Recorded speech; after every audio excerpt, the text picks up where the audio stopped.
저는 여러분과 함께 올림픽 후의 우리의 삶이란 제목으로 오늘 은혜를 나누고자 합니다. 제24회 서울올림픽은 오늘로서 열전 16일을 마치고 그 대단원의 막을 내리게 되었습니다. 그동안 하나님께서 놀라운 축복을 주셔서 아무런 테러의 공포 없이 평안한 가운데 경기가 진행되고 일기도 그 이상 좋을 수가 없습니다. 하나님께서 진실로 우리 한국에 일기의 금메달을 따도록 축복해 주셨습니다. 물론 권투 경기장에서 작은 불상사가 있었고 또 한미 간의 감정적인 대립과 알력이 있었습니다만, 그러나 이와 같이 큰 잔치를 벌리다 보면은 조그마한 사고와 시비는 애교로 보고 넘길 수가 있는 것입니다. 이제 올림픽의 피날레를 맞이하여 우리들은 모든 것을 다 서로 용서하고 털털 털어버리고 사랑으로 함께 포옹하며 얼싸안을 때가 왔습니다. 한국은 이 올림픽을 통하여 역사적인 변화의 계단을 뛰어넘었습니다. 올림픽 전 세대와 올림픽 후 세대라는 하나의 역사적인 큰 선을 긋게 된 것입니다. 훗날의 사람들은 말하기를 올림픽 전에 살은 사람들과 올림픽 이후에 사는 한국 사람들이라고 이와 같이 칭하게 될 것입니다. 여러분과 저는 바로 올림픽 세대에 소속한 사람이라는 칭호를 받게 되는 역사적인 변천을 우리는 체험하게 된 것입니다. 어떻게 되었든 우리나라는 세계 속의 속속들이 알려지게 되었고, 우리도 세계가 우리와 함께하는 이웃이라는 깊은 인식을 갖게 된 것입니다. 제24회 서울올림픽의 성공적인 완결로 이제 우리 민족은 세계 속에서 인정을 받게 되었고, 우리 민족적인 자신감과 자부심도 대단하게 되었습니다. 첫째로, 올림픽이 끝나고 난 다음에 우리들은 올림픽과 함께 민족의 정신적인 성장을 가져와야만 하겠습니다. 올림픽 전의 우리 국민적인 마음의 자세가 올림픽 이후에도 그대로 계속한다면 우리는 결코 올림픽을 통해서 아무런 유익도 얻지 못한 민족이 되고 말 것입니다. 올림픽이 동서의 대화합과 대화의 장이 되었던 것처럼 지금으로부터 우리들은 대결과 극한 투쟁을 지향하고 대화합과 대화의 장을 가지고서 민족 전체가 하나 되는 이런 운동이 우리 한국에 반드시 일어나야만 될 것입니다. 또다시 올림픽이 끝난 우리 한국 사회에 화염병과 체류탄이 나르고 질끈맨 머리띠에 주먹을 불끈 쥐고 외치는 노사분규 등이 계속한다면, 폭력과 혼란을 제지하지 못하고 그대로 방임한다면 우리의 사회는 처참하게 되고 말 것인 것입니다. 이와 같은 소아병적인 한국 사회의 고지를 올림픽 이후에 우리는 영원히 벗어버리는 민족이 되어야만 하는 것입니다. 모든 일에 이성을 잃지 말고 대화와 타협의 길을 걸어가야만 하는 것입니다. 올림픽 주최국답게 온 세계가 칭찬하는 자유민주 국민이 되어야만 되는 것입니다. 우리 민족은 오랜 역사를 통해서 외국의 침입과 점령을 당하여 우리는 끊임없이 줄기찬 저항과 대결과 반항과 투쟁으로 민족적인 명맥을 이어올 수밖에 없었습니다. 이것이 우리 민족의 제2의 천성이 되어버리고 말아서 이제 자주 독립된 주권국가에 살면서도 우리 동족 간에 이와 같은 성품을 계속하고 있습니다. 만일 우리가 계속 우리 동족 간에 물고 찢고 싸운다면 자멸해버리고 말 것입니다. 언젠가 텔레비 인터뷰를 하는데 기자가 저에게 물었었습니다. 왜 한국 사람들은 이와 같이 저항하고 대결하며 반항하고 투쟁하는 심리가 강하냐? 그래서 제가 그런 대답을 했습니다. 우리 한국적인 역사를 모르고 한국 민족을 이 시간에 평할 수가 없습니다. 한국은 대륙 중국에 붙은 조그마한 반도입니다. 역사적으로 통해서 끊임없는 중국과 천국, 몽고, 그리고 러시아, 일본의 침략을 받아왔습니다. 우리는 그 틈바퀴에 끼어서 우리 민족적인 자존과 자립과 문화를 개선하기 위해서는 끝없는 투쟁을 할 수밖에 없었습니다. 줄기차게 반항하고 투쟁하고 싸워왔기 때문에 우리 반도에서 우리 독립국가를 형성해왔지, 안 그랬으면 벌써 우리 민족은 중국의 한 부분에 귀속되어 버리고 말았을 것입니다. 이러므로 한국의 기나긴 역사를 이해하지 않고는 오늘 한국 민족의 심성을 이해할 수는 없을 것입니다. 이러한 대답을 제가 한 적이 있습니다. 그러나 이제 자주 독립된 이 나라에서 우리들은 주 안에서 믿음, 소망, 사랑으로 화합되고 이해와 동정과 사랑의 손길로 함께하는 대화합과 대화의 민족 심리를 가지야만 할 것인 것입니다. 이렇게 하지 않고 서로 물고 찢고 싸우면 성경이 말씀한 대로 멸망한까 우리는 두려워해야 되겠습니다. 올림픽이 끝남과 동시에 우리 민족 정신적인 성장을 단호하게 가져올 수 있는 우리들이 되어야 될 것입니다.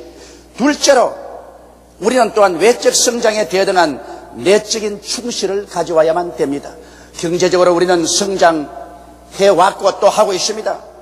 또 정치적으로도 민주화 과정을 걸어가며 성장해가고 있는 것입니다. 올림픽을 통해서 국민들의 사기도 앙양되고 자부심도 대단하게 성장했습니다. 그러나 바깥의 형식이 이렇게 대단하게 성장했다고 해서 반드시 내실이 있는 것은 아닙니다. 아무리 곡식이 밖으로 볼 때 무성하게 자랐다 할지라도 결국 열매를 맺지 아니하면 그 무성하게 자란 것이 무슨 소용이 있겠습니까? 우리는 국민적으로 우리의 마음속에 진실로 내실이 충만해야만 될 것입니다. 우리 국민 전체가 올림픽 이후에 또다시 한번 다짐해야 될 우리 내실은 어떠한 것일까요? 우리들은 모두 다 하나님 앞과 사람 앞에서 정직한 국민이 되어야만 되는 것입니다. 거짓은 불신을 가져오고 불신은 대화를 불가능케 합니다. 그 결과로 상호간 버림받고 마는 것입니다. 여러분 개인도 서로 거짓말을 많이 하면 사기꾼이 되고 맙니다. 사기꾼을 누구든지 신뢰해 줄 사람은 없는 것입니다. 거짓말은 사람으로 하여금 불신감을 가져오게 되고 버림받는 인간이 되게 하는 것입니다. 여러분 국가도 국민에게 자꾸만 거짓말을 하고 속이면 국민들이 국가를 불신하게 되고 그렇게 되면 그 다음 국가 정책이 시행될 수가 없는 것입니다. 국가는 국민에게 약속하신 것을 반드시 실천하는 신뢰성 있는 국가가 되어야 될 것이요, 국제관계에서도 신뢰성이 있어야 국제 간에 유난한 관계를 가지고 살아갈 수 있는 것입니다. 그러므로 우리가 정직성을 가지고 산다는 것은 생존의 기초가 되는 것입니다. 성경에 보면 하나님께서는 거짓말하는 것을 미워하셨습니다. 아나니아와 삽비라를 보십시오. 큰 부흥이 일어나서 수많은 사람들이 예루살렘에서 예수를 믿게 되고 많은 사람이 집을 팔고 전토를 팔아서 하나님 사업을 위해서 헌금했습니다. 그럴 때 아나니아와 삽비라도 자기들이 있던 전토를 팔아서 얼마간 돈을 감추어 두고 얼마간의 돈을 가지고 베드로 앞에 나와서 이 돈이 우리 전토를 팔은 전부의 돈이라고 거짓말을 하고 내놓았습니다. 그럴 때 베드로가 아나니아를 보고 말했습니다. 아나니아야, 정말로 이 돈이 너희 전토를 팔은 돈 전액이냐? 아나니아가 그렇습니다 하고 말하니까 베드로가 하는 말이, 어찌하여 너희 마음속에 사탄이 가득하여 하나님께 거짓말하느냐? 땅이 그대로 있을 때도 내 것이고 팔고 난 다음에도 내 것인데 왜 내 것을 가지고서 하나님께 거짓말하냐? 네가 사람을 속인 것이 아니라 하나님을 속였다. 그러자 그 자리에서 아나니아는 졸도해서 죽고 말았습니다. 삽비라도 그 뒤를 따라서 죽었었습니다. 여러분, 이와 같이 하나님께서는 거짓말을 하고 불성실한 사람을 용납하지 않으셨습니다. 그 자리에서 쳐서멸했습니다. 오늘날도 우리가 정직성을 상실하면 우리의 영혼이 하나님 앞에서 죽습니다. 하나님의 성령이 우리를 떠나게 되는 것입니다. 이러므로 우리는 하나님 앞에서나 사람 앞에서 정직한 개인과 국민으로서 살아가야 이 민족이 줄기차게 번창할 수가 있는 것입니다. 우리는 성실한 개인과 국민이 되어야 되는 것입니다.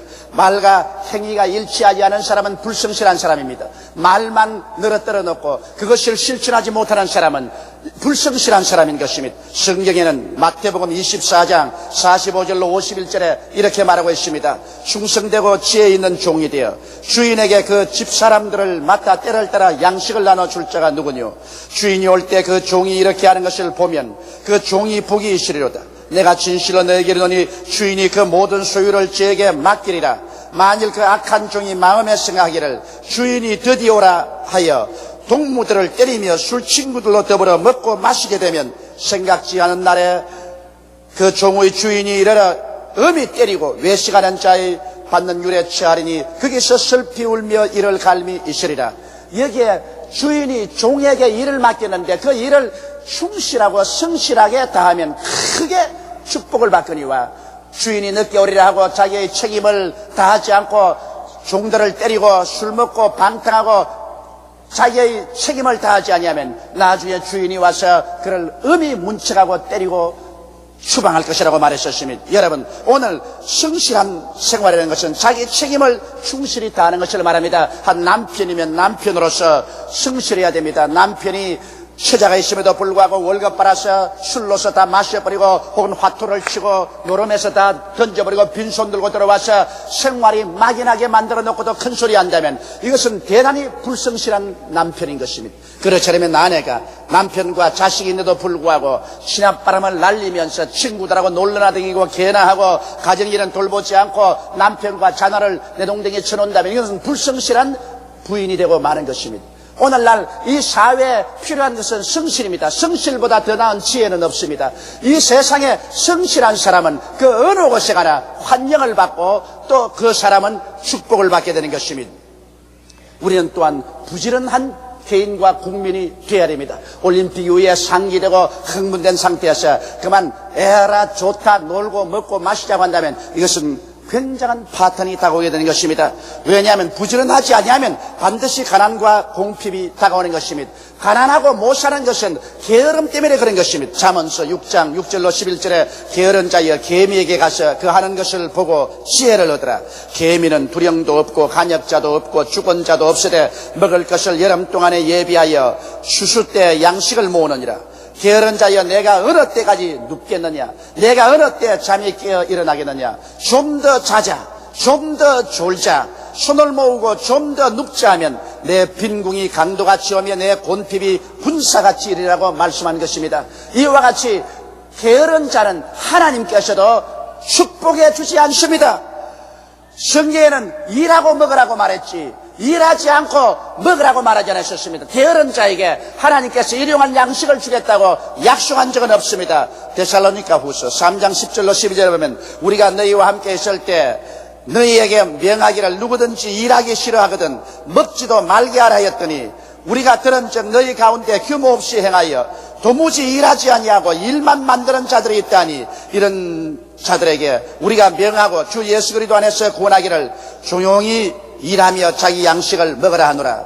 그래서 하나님께서는 일하지 않고 일만 만들어내고 수고하지 않고 먹으려고 하는 자에게는 축복해 주지 않겠다고 말씀한 것입니다. 성경에도 공중에 나는 새를 보라. 제가 곡식도 심지 아니하고 거두어 들이지도 아니하고 창고에 쌓아놓지도 아니해도 하나님이 돌보신다고 말했습니다. 공중에 나는 새는 부지런한 새입니다. 그는 공중에 날아다니면서 방앗간도 찾아가고 밭 가는 데도 찾아가고 타작마당에도 찾아가고 날아다니는 새를 하나님이 축복해 주셔야 그렇지 나무에 앉아서 졸고 있는 새를 보라 천부께서 기르시겠다 이렇게 말씀하지는 아니하신 것입니다. 이러므로 오늘날 우리 국민들은 모두 다 부지런한 국민이 되어야 하는 것입니다. 지혜 있는 국민보다 부지런한 국민이 좋습니다. 지혜 있는 개인보다 부지런한 개인이 좋습니다. 학교에 보면 학생들이 머리가 탁월하게 좋으면 자기 좋은 머리를 믿고서 게으르게 공부하지 아니하므로 낙제합니다. 그러나 자기 머리가 나쁜 것을 알고 결심하고 이른 아침부터 늦게까지 충실하게 공부하는 학생은 반드시 머리가 되고 꼴이 되지 않습니다.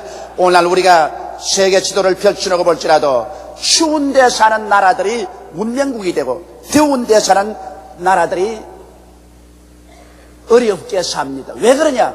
추운 데 사는 사람들은 부지런하게 일 안 했다가는 겨울에 얼어 죽기 십상입니다.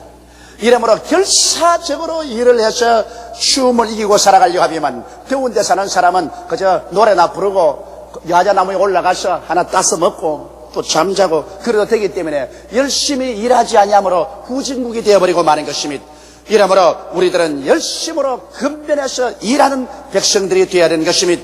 또한 우리는 올림픽 이후에 우리 한국이 전 세계에 알려졌고 한국 상품도 전 세계에 알렸습니다. 우리가 해야 될 것은 우리의 모든 일에 충실해야 되겠습니다.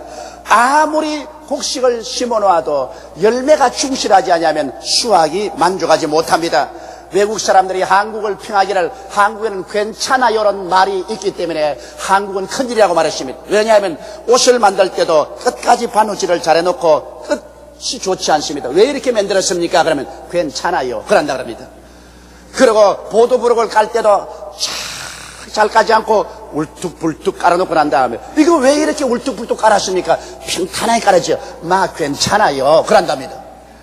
그리고 기계를 만들 때도 조밀하게 끝까지 잘 보지 않냐고 어설프게 만들어 놓고 난 다음에 이거 가지고서 상품이 됩니까? 그러면 막 괜찮아요. 그런답니다. 막 괜찮아요. 이것은 중대한 문제인 것입니다. 막 괜찮지가 않아요. 끝까지 충실하게 끝내무리를 지어야 돼요.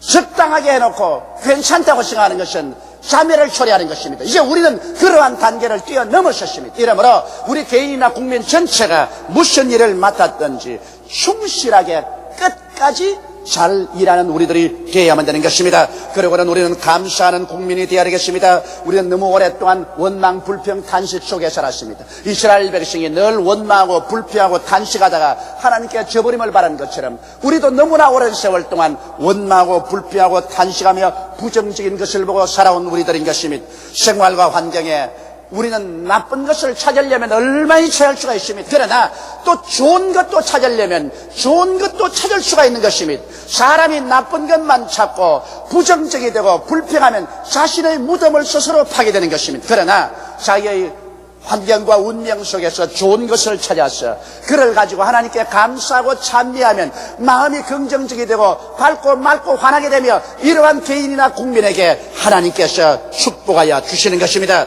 성경에는 하나님이 마음에 감사를 가지고 제사를 드리는 자를 하나님의 구원의 능력을 가지고 도와주겠다고 약속하신 것입니다.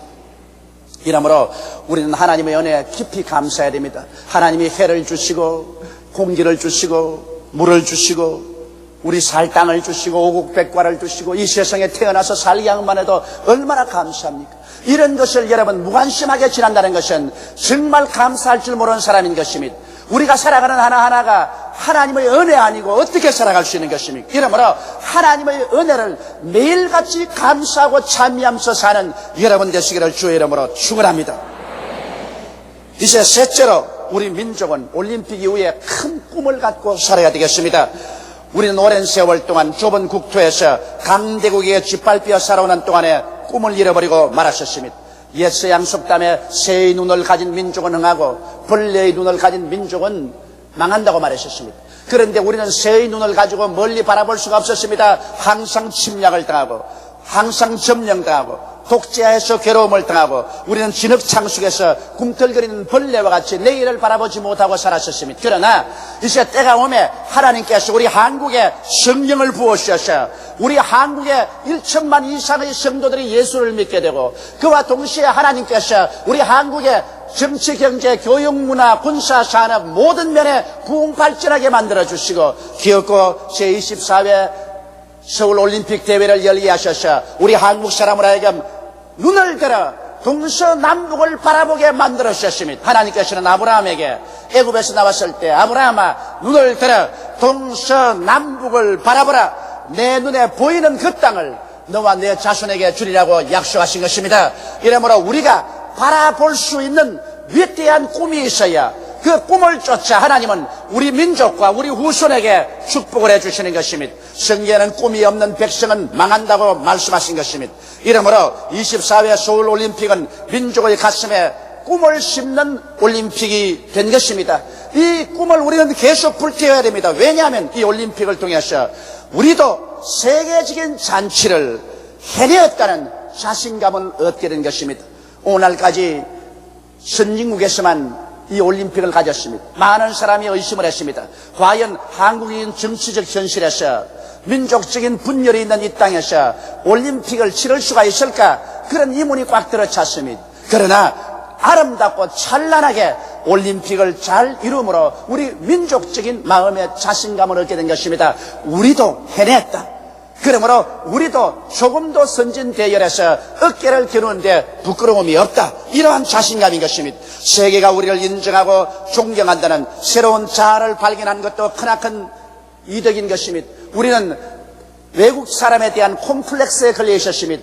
왜냐하면 너무나 오랫동안 외국 사람에게 침략을 당하고 짓밟히고 외국 사람에게 도움을 받고 살았기 때문에 열등의식과 좌절감이 우리 한국 사람의 심상에 있습니다. 그래서 외국 사람에 대한 콤플렉스에 걸린 사람이요, 외국 사람이면 무조건 그 앞에서 고개를 숙이는 그런 심성이었습니다. 그러나 이 올림픽을 통해서 우리는 외국과 대등하게 어깨를 겨누고 올림픽을 치르고 또 경기도 하고 좋은 성적도 얻고 이러므로 말미암아 이제 우리도 외국 사람들 앞에서 인정을 받고 존경을 받는다는 새로운 자아를 우리 국민 전체가 발견하게 된 것, 이것도 굉장한 우리 국민적인 수확인 것입니다.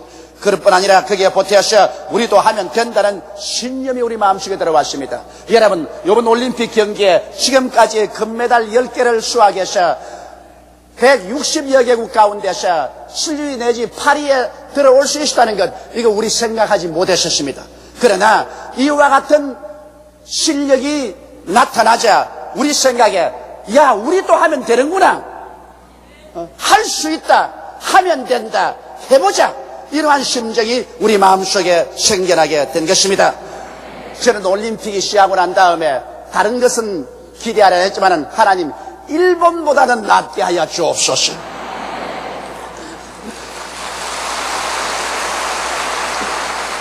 왜냐하면 우리 한국 민족은 일본 콤플렉스를 가지고 있습니다.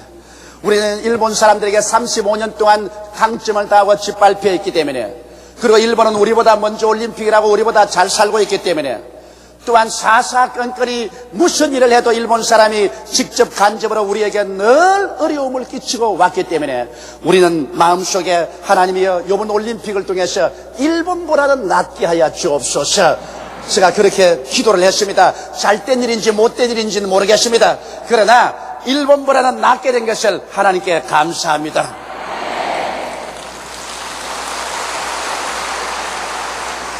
그러나 이 올림픽을 통해서 이제 우리는 정치, 경제, 교육, 문화, 과학, 예술 등에서 세계를 무대로 삼고 나가야 되겠다는 것을 알아야만 하는 것입니다. 이제는 우리가 눈을 들어 무슨 일을 하든지 세계가 한국으로, 한국이 세계로, 세계적인 무대를 가지고서 일하고 나가는 우리들이 되어야 되겠습니다. 쇄국주의적이고 늘 안으로만 들여다보고 벌레의 눈만 가지고 꿈틀거리는 우리가 아니라 높이 떠서 세계를 바라보고 세계적인 무대에서, 세계적인 관점에서 일하는 우리 민족적인 꿈을 가져야만 되는 것입니다.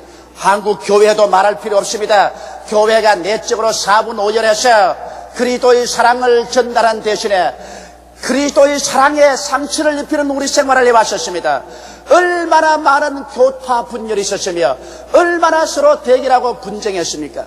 이제 이것을 지향하고 우리 눈을 높이 들어서 우리 힘을 합쳐서 끝까지 복음을 전가하는 예수 그리스도의 명령에 순복하여 이 일을 성취해야 될 때가 온 것입니다. 오늘 우리 교회는 이제 힘을 합쳐서 꿈과 환상을 가지고 더 많은 복음을 해외에 전파하고 더 많은 선교사를 보내고 온 세계를 우리의 앞마당으로 삼고 우리의 교구로 삼고 이래야 될 때가 온 것입니다. 이 올림픽을 통해서 온 세계가 한국으로, 한국이 세계로 나가는 이 마당에 교회가 앞장서서 그리스도의 복음을 온 천하에 전가하는 이러한 일을 하지 않는다면 한국 교회는 하나님 앞에 매를 맞게 될 것입니다.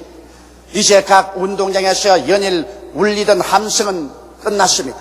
밤잠을 설치며 텔레비에 눈과 귀를 기울였던 우리들은 불현듯이 이제 우리는 새 시대, 새 세계 속에 들어왔다는 느낌을 떨쳐버릴 수가 없습니다. 그것은 올림픽 세대인 것입니다. 이제는 누가 뭐라고 말해도 올림픽 이전의 우리들과 올림픽 이후의 우리들은 생각도 달라지고 생활도 달라지고 행위도 달라질 수밖에 없습니다. 올림픽이 우리에게 가져온 거대한 변화의 환경 속에서 우리 민족 한 사람 한 사람과 우리는 집단적으로 정신적으로 성장해야 되겠고 우리 내적으로 충실해져야 되겠고 우리는 새로운 큰 꿈과 환상을 가지고서 세계를 위해서 하나님 앞에서 일어나 나가야만 할 것입니다. 하나님의 말씀에 새 포도주는 새 부대에 넣으라고 하셨습니다. 우리는 이제 하나님이 주신 민족 중흥의 세수를 새 마음의 부대에 담는 때가 왔습니다. 이러므로 올림픽 이후에 우리 민족 전체가 연합하여 새마음 운동의 깃발을 높이 들고 새로운 마음의 운동을 전개할 때 이 민족은 올림픽을 통하여 진실로 하나님 앞에서 영혼이 잘됨같이 범사에 잘되며 강건하고 생명을 얻되 넘치게 얻게 될 것이요, 머리가 되고 꼴이 되지 않고 위에 있고 아래 내려가지 않고 남에게 구워줄지라도 꾸지 않은 이와 같은 민족이 되어서 주님 오시기 전에 천하에 그리스도의 영광을 드러내는 백성들이 될 것입니다. 다 같이 고개시켜 기도드리겠습니다. 전능하시고 거룩하신 우리 아버지 하나님, 우리 한국 역사의 큰 선을 끊는 제24회 서울올림픽을 한국에 보내주시고 이 올림픽이 무사히 끝나게 해주심을 감사하옵나이다. 이 올림픽의 우렁찬 함성과 그 흥분 속에 우리는 역사적인 거대한 변혁의 선을 끊게 되었습니다. 내 아버지 하나님이시여, 올림픽 전 세대와 올림픽 후 세대는 영원히 그 생각하는 바도 달라지고 그 선 자리도 달라지고 그 행위도 달라질 수밖에 없습니다. 우리 민족의 역사는 올림픽을 한 선으로 끊고 그 전과 그 이후가 현격하게 달라질 수밖에 없는 처지의 싸움입니다. 아버지, 올림픽이 아니었으면 어떻게 소련과 중공과 동구가 우리 한국 속에 찾아와서 우리와 손을 잡고 우리 문화를 서로 나눌 수가 있었겠습니까? 내 아버지, 올림픽이란 이 거대한 세계적인 잔치가 모든 정치적인 이념을 초월할 수 있게 해주었고, 이를 통해서 우리가 세계가 우리에게로 들어올 수 있는 새로운 시대를 도래하게 하였습니다. 하나님 아버지여, 이제 원하와 기도하오니 올림픽이 설물처럼 지나고 난 다음 그 빈 공간에 쓰레기로 채우지 말고 우리 민족 중흥의 새로운 거대한 변화로 채워놓게 도와주시옵소서. 하나님 아버지여, 성령께서 역사하여 주셔서 이 올림픽의 함성이 복음 전도의 함성으로 변화되게 도와주시옵시고, 올림픽의 영광이 구원의 영광으로 변화되게 도와주옵소서. 우리 주 예수님 이름으로 기도드리옵나이다. 아멘.